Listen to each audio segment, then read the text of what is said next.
Dia tahu soal hukum, dia tahu konsekuensinya. Jadi nggak perlu diajarin soal itu. Assalamualaikum warahmatullahi wabarakatuh. Kembali saya Ika Wulandari menyapa Anda melalui segmen Sekilas Info. Kali ini beritanya sangat memalukan. Jabatan Imigresen Malaysia atau JIM telah berhasil menumpas satu sindikat pelacuran dalam operasi yang disebut dengan Operasi Gegar yang dijalankan oleh Bahagian Perisikan dan Operasi Khas pada tanggal 26 Agustus 2022 jam 5 petang di Puchong, Selangor. Penangkapan ini berawal dari informasi masyarakat sekitar terkait aktivitas jaringan prostitusi online yang kerap dilakukan di tempat tersebut. Lalu akhirnya sepasukan yang terdiri dari 21 orang yang semuanya adalah pegawai imigresen Malaysia akhirnya menyerbu dua buah lokasi, yaitu lokasi yang pertama adalah sebuah hotel dan lokasi kedua adalah sebuah unit kondominium di Puchong, Selangor yang dicurigai menjalankan kegiatan pelacuran wanita warga negara asing. Nah, dalam operasi ini seramai 27 orang telah ditahan. 25 daripadanya adalah wanita warga negara asing yang usianya antara 18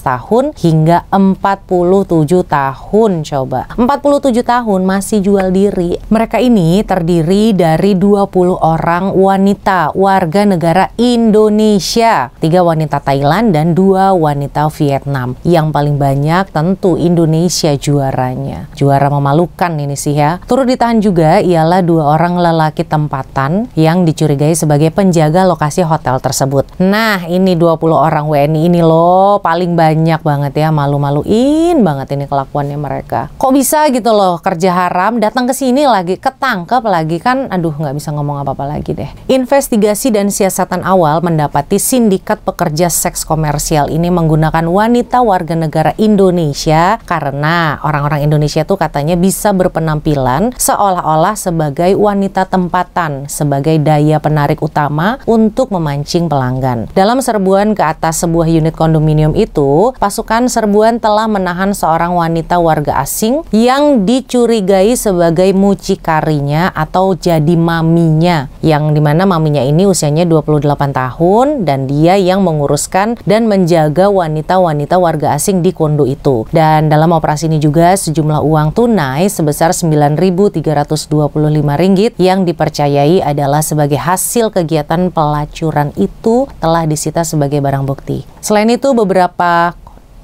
pelincir dan buku rekod kehadiran bekerja serta senarai pelanggan juga turut disita. Ada buku absen pekerja lagi. Untuk apa coba? Ini baru tahu saya ya, ada PSK, ada buku absennya. Kira-kira gunanya untuk apa coba? Mungkin untuk menghitung jam kerjanya atau untuk apa sih, saya juga nggak tahu ya. Nah, usut punya usut, modus operandi dari sindikat ini adalah para pelanggan yang ingin mendapatkan pelayanan seks dari wanita-wanita Indonesia ini akan menghubungi sebuah nomor di WhatsApp, dan setelah chat ke nomor WhatsApp itu akhirnya mereka deal-dealan dengan si mami itu, maka pelanggan tersebut akan diberikan kata laluan atau password untuk masuk ke hotel itu. Tanpa kata laluan ini, pelanggan itu tidak dibenarkan masuk oleh penjaga lokasinya.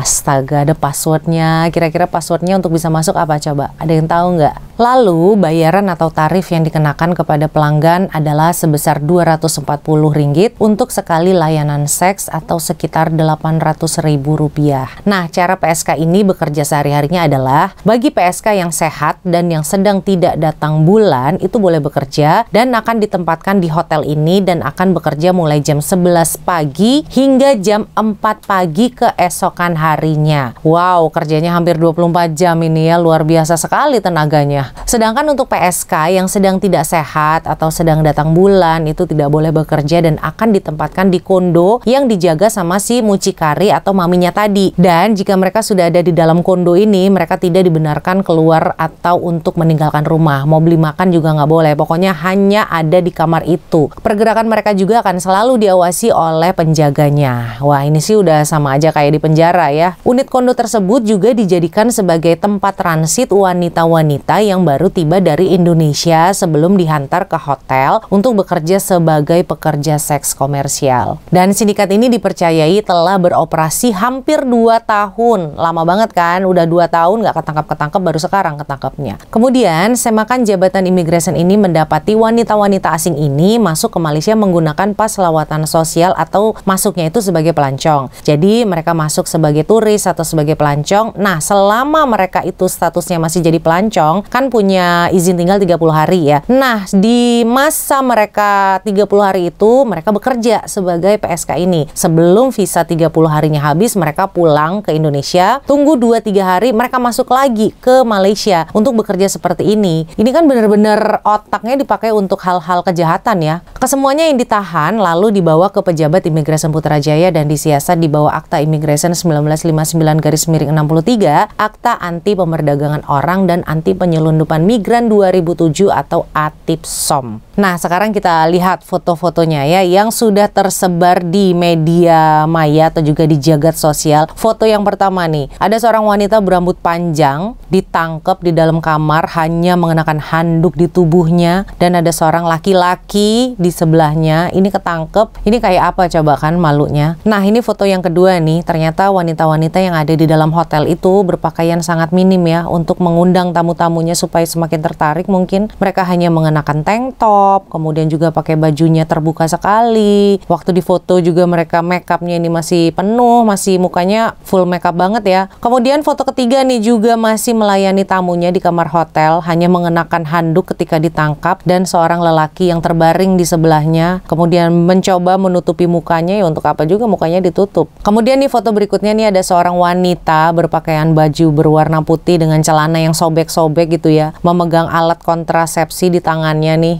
Kemudian foto berikutnya, ini sampai kamarnya kelihatan lagi, kamar 313. Di sini juga wanita ini sedang melayani seorang lelaki ketangkep hanya memakai selembar handuk di badannya, dan di belakangnya ada seorang lelaki yang bersandar di dinding juga hanya mengenakan handuk ketika ditangkap. Nah, foto berikutnya nih, ini ada di kamar 302. Banyak sekali ya kamarnya dipakai nih. Ini di kamar 302, 3 wanita berpakaian minim juga ketangkep, dan di sebelahnya nih juga ada lagi wanita yang ketangkep dengan di sebelahnya ada seorang lelaki yang lagi duduk di kamar hotel. Aduh, gila. Kemudian ketika tasnya digeledah ya dari wanita-wanita ini, isinya yaitu tadi ada pelicin, ada hand body, alat kontrasepsi, dan lain-lain. Dan foto berikutnya adalah wanita-wanita yang ketangkep ini semua dikumpulkan jadi satu. Ini udah bajunya udah mulai bener nih, mungkin udah disuruh pakai baju kali ya sebelum dibawa ke imigresen. Ini kemudian foto berikutnya sepertinya sudah berpindah ke kondo atau juga ke unit rumah yang